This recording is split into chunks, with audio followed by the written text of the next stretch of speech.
Okay, welcome back to Data Center Live London. Now it's time for our next keynote presentation, Putting Africa on the Cloud and Wholesale Connectivity Map. Here we have Ayotunde Coker, CEO of Open Access Data Centers, who is our guest. So good afternoon, Ayotunde.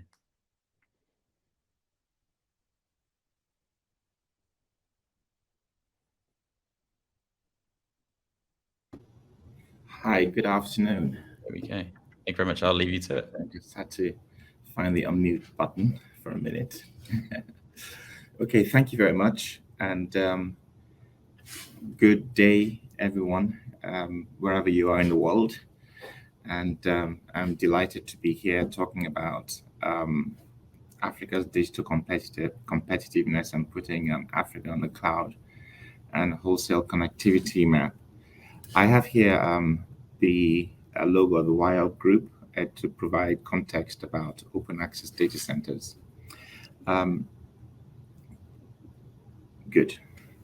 So WIOC is a Pan-Africa connectivity provider. We say we are Africa's digital backbone. It's been operating for about 14 years now, implementing fiber connectivity with also capacity on most of the undersea cables around Africa and connecting Africa to Europe and to the rest of the world.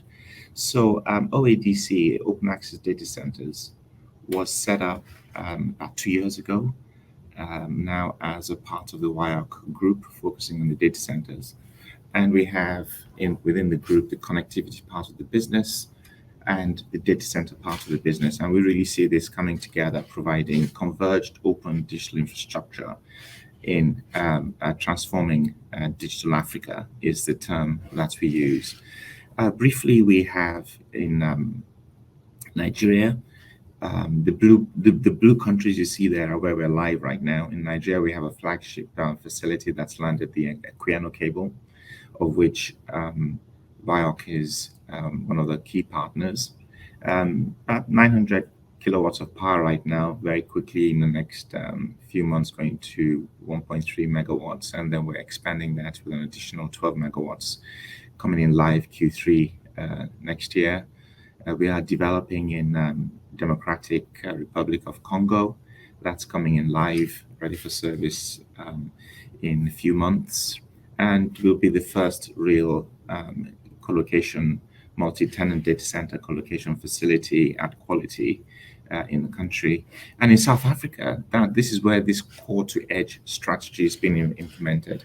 Now we have core data centers, as I've described, but we also have edge data centers, and we believe this is how we will take content to the point of consumption, especially with the advent of 5G being much more prevalent over the next few years. So in South Africa, we have Durban, which is landing the 2 Africa cable, also of which WIOC is a partner, and one in Joburg, in Esando, and 2 in Cape Town, Rondebosch, which is live now, and also hosting the SLTE for the Equiano cable, and Brackenfell, which will be coming live in the next 4 weeks or so. However, significantly what we have around about 28 edge data centers around the entire country. So you'll see us with this core to edge strategy, expanding data center footprint. In Nigeria, we'll be having at least 10 other data center facilities around the country, and it allows us to drive content to the point of consumption, as I've talked about. So coming to the presentation, that sort of gives context to what we're doing with respect to transforming digital Africa and bringing digital solutions, converged digital solutions across the continent. So I'll talk about, I'll talk about the prosperity and digital gap in Africa. There's a demand-supply model that we all know around cloud, but I'll put it in the African context. Some statistics about Africa and how and why we see it being the next scale point, and what some of the sort of policy changes that we see that would actually accelerate adoption of digital across the continent. So if you look at this, it's what I call the prosperity gap in Africa. So we have about 17.6, about 18% of global population on the continent. However, we only have about 4% of that of GDP compared to the world. So that is a prosperity gap. How would we so address that? Broadband, internet, fintech, implementation to drive that. But however, we also have this digital gap. It's, we only have 1% of global data center footprint across the continent. And of that, 50% is in South Africa. So you can see the dearth of available data center infrastructure across the continent. So I call that the digital gap. So what we're doing to fix that on our part is the core DCs and edge DCs, the core to edge strategy. However, we need some sort of policy moves to encourage adoption of digital and legislation, policy, right-of-way rules, and so on, and sovereign data rules. That in itself is how we see the digital gap being bridged to enable us to address the prosperity gap. It's been stated quite often that 10% broadband penetration actually in emerging markets would add about 2 to 2.5% to GDP. On average, it's about 1.5% across the globe. So if you look at this demand side here, you have the population, over 1.3 billion population on the continent. It's actually a sizable continent. I mean, it could take you a 10-hour flight to go from one part to the other, either north to south or east to west. So there's a broad range of scale across the continent. And also mobile penetration, something I'm going to talk about in a minute. But on the supply side, we need the connectivity and the data center infrastructure, plus the scale cloud providers to bring the cloud infrastructure in to enable the demand side to consume content at the point of use. Now, this is an interesting aspect of why the demand side is going to flourish on the consumption of cloud.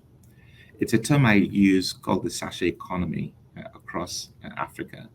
So an example here is, a beverage in a very small sachet. The companies like Unilever, Nestle, and so on have cottoned onto the fact that the consumption patterns are buying small amounts for what you need, when you need it, and how much you can afford it.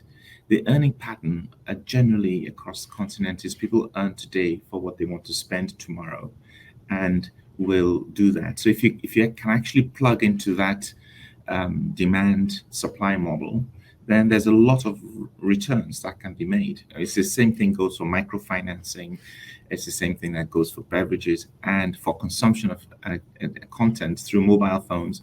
Mobile telephony companies have cottoned onto the fact of buying airtime as required. It's the same thing that's happening to data. So if we get that business model of data consumption for consuming the content as required by businesses, then the demand would be significantly high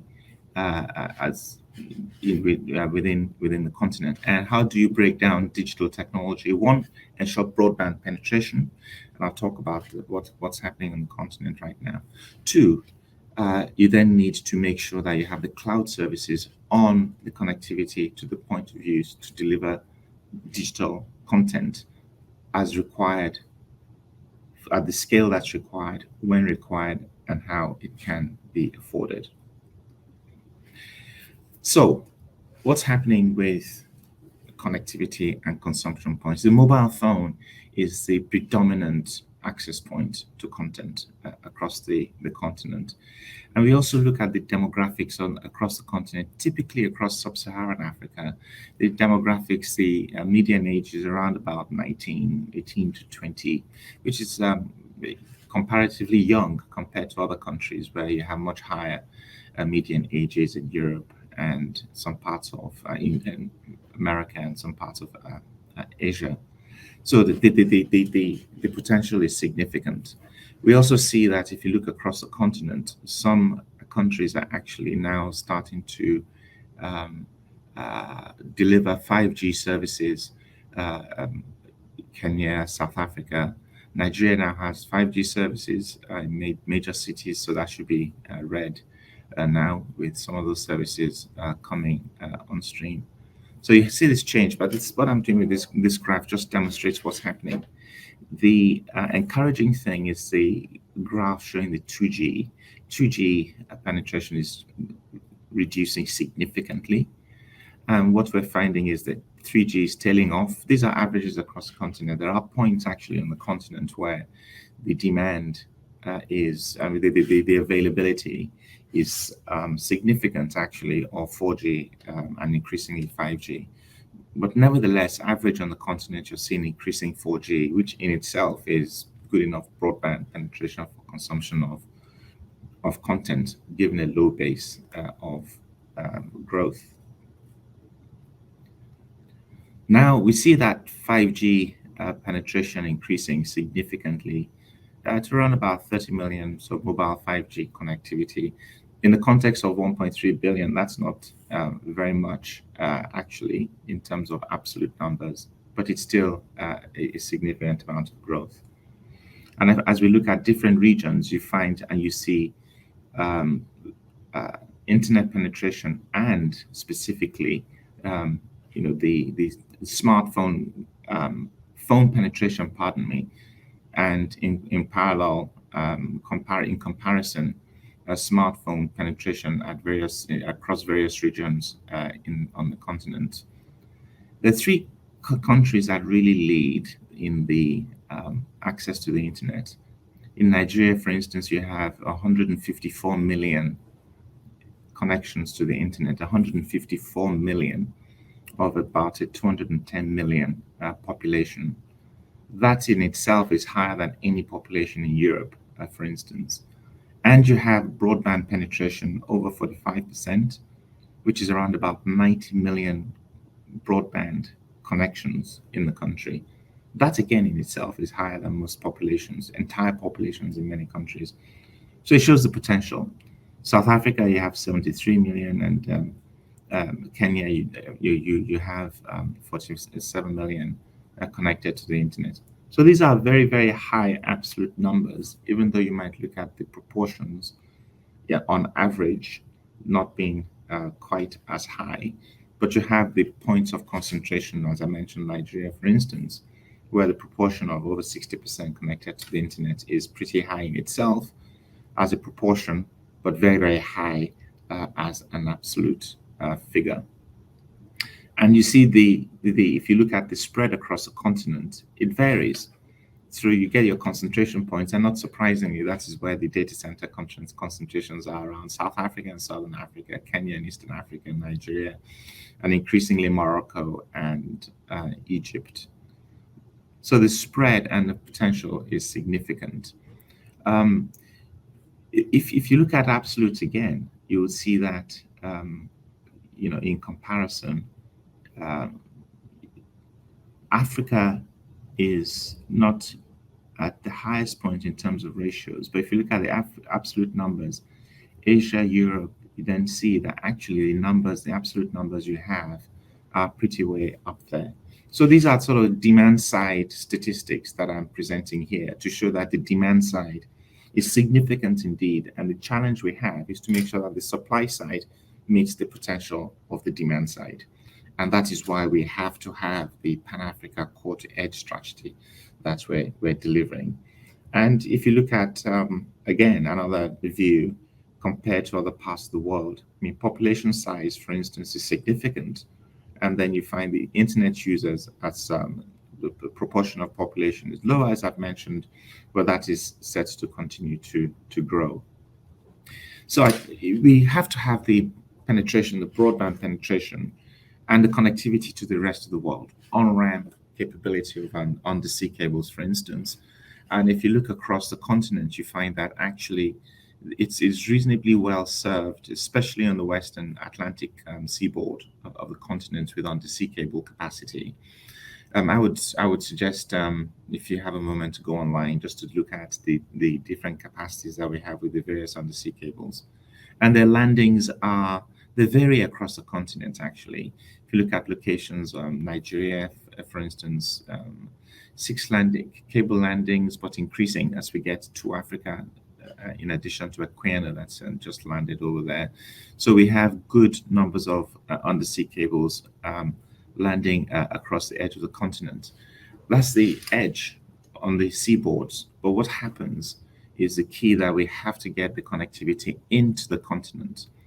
So if you look at this NSRC graph, it's very interesting actually. If you look at this graph over time, you see the changes of penetration into the what I call the spine of a continent, which currently across the Sahara there right through to Central Africa is still not quite lit. But as you see that some of the cables planned that are in red there are will be coming live, increasing connectivity into the heart of the continent.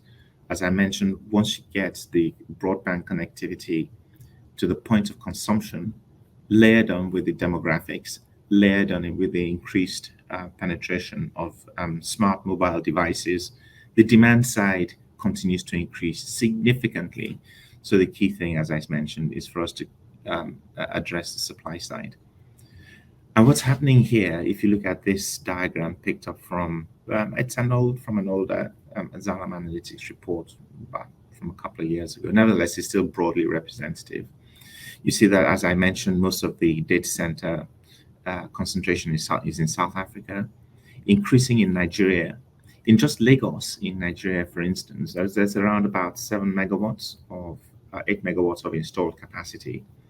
In the next 2 years, another 50 megawatts of installed capacity will be coming into availability, and we'll probably find around about 10 of that will be actual ready for service installed capacity. The same thing with Kenya, with companies like IX Africa, for instance, building out scale Africa data centers, iColo.io, building out scale. The landings of the undersea cables, Mozambique, for instance, with some entrance into Mozambique. We've got Raxio as a data center company building across other countries, complementing what Open Access Data Centers is doing. Wingu in the east of Africa building out there. And we've had the entrance of the hyperscalers, Digital Realty, of the large data center companies, Digital Realty Trust, for instance, acquiring a company in Nigeria, Medallion, acquiring iColo in the east of Africa, and significantly the transaction last year on the acquisition of Teraco, huge multiples. We're finding ecosystems, very, very vibrant, interconnect and pairing ecosystems emerging right now with NAP Africa, with Teraco, with Rack Center in Nigeria and Medallion. The ecosystem within OADC in every single one of our locations are very, very rapidly growing with a wide range of ISPs and carriers bringing in internet exchanges and very, very rich interconnect and pairing at those locations. So we're starting to see the shift and the build out of capacity in the north of Africa, N+1, expanding into locations like Senegal as well. So the data center digital infrastructure fabric is developing to bring about the growth of cloud on the continent. So I talked about legislation as well. Legislation is needed, in my view, to encourage the growth of cloud. And what this diagram here shows, currently we have fragmented sovereign data rules country by country across the continent. What this means is that large countries like Nigeria, South Africa, Egypt are able to enforce sovereign data rules that bring in the scale of data centers at the expense of the smaller countries, because would you put a megawatt in a country that doesn't have the population? No. However, if there's a shift from the left of a country by country implementation of data protection and sovereign data rules to a Pan-Africa rule base, just as we have GDPR in Europe, and we also have in North Africa and in North America. What happens here is that the implementation of digital infrastructure goes where we have good legislation, we have good power, we have all of the strong enabling conditions to build data center growth.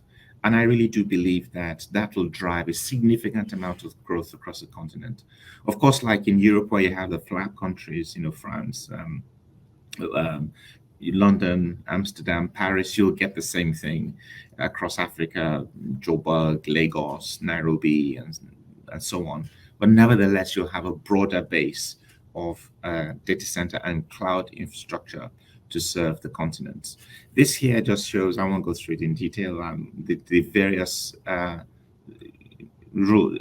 data protection rules we have across the continent, so that there are country by country structures being put in place. But in my view, I believe that the Africa-wide approach is the best approach, as I've outlined. And one of the vehicles is actually the Africa Continental Free Trade Agreement that's come into play over the last couple of years. Connects 1.3 billion people across 55 countries and the continent, with gross GDP of about 3.4 trillion. This will be transformational for the continent. And if we overlay that, the policies that bring in digital infrastructure, the digital converged digital infrastructure of connectivity, data centers, IXs across the continent, will be an enabler for the Africa's Continental Free Trade Agreement, and a key vehicle for enabling this significant growth across the continent, and bring in the demand side of that diagram I showed, and building out the supply side to build the demand side. And considering the penetration, the rule of 10% penetration, 2% growth in GDP, the upsides would be significant for the continent. So that concludes my talk today. So critically, we're bringing about converged open digital infrastructure for Africa, and an environment in which all Africans take advantage of world-class technology developments to build better lives, better businesses, and a better world generally to live in. Thank you very much. I'll be happy to take any questions. Of course, and yeah, anyone in the audience, if you have any questions for Ayotunde, chuck them through now quickly, so we can answer those. But I've got a couple of questions. I wanted to talk about just that point on the increased sort of mobile usage being kind of the device of choice. How are data center operators able to take advantage of that trend? Well, what happens is you get the mobile penetration. You see, the key thing here is that people will very, very accurately pay for just the amount of data they need for the content they want. And you go to marketplaces and you'll find small SMEs, sole traders, are using cloud-based accounting systems for keeping tab of what they're doing. Because if you need to get access to microfinance, you need to demonstrate what you've done to borrow money today to spend tomorrow. And that is just generally concentrated on the mobile device. And you have this with also POSs and other, actually in some parts of Africa, so very, very well digitized, where you have, more sophisticated devices for fintech, for instance. Lots have been said about M-Pesa as an example. So you have a lot of these mobile devices in terms of how they're used for content, for different practical applications generally. Now, that is the consumption part of it. For data center operators, the key thing is to deliver at the point of consumption. Latency is a key issue. Okay, so we need to get the cloud services closer to the point of use. Given the scale of countries in Africa, the scale of Africa itself, we have to build the data centers to deliver the cloud services to enable efficient use at the point of use. Also, our consumers are getting very discerning. Latency means that you have the lag and the poor customer experience on the devices. You just lose your customers if you do not have the right performance on the device, because they don't have the patience to get the latency and to tolerate the latency. They'll shift very, very quickly to other providers that provide better services. So that's what it means for data center providers and interconnectivity providers. Get the connectivity to the point of consumption, get the data center, the core data centers closer to the point of consumption, and the edge data centers to deliver critical services. ISPs need to get close to the eyeballs, and that's what it means for the data center providers.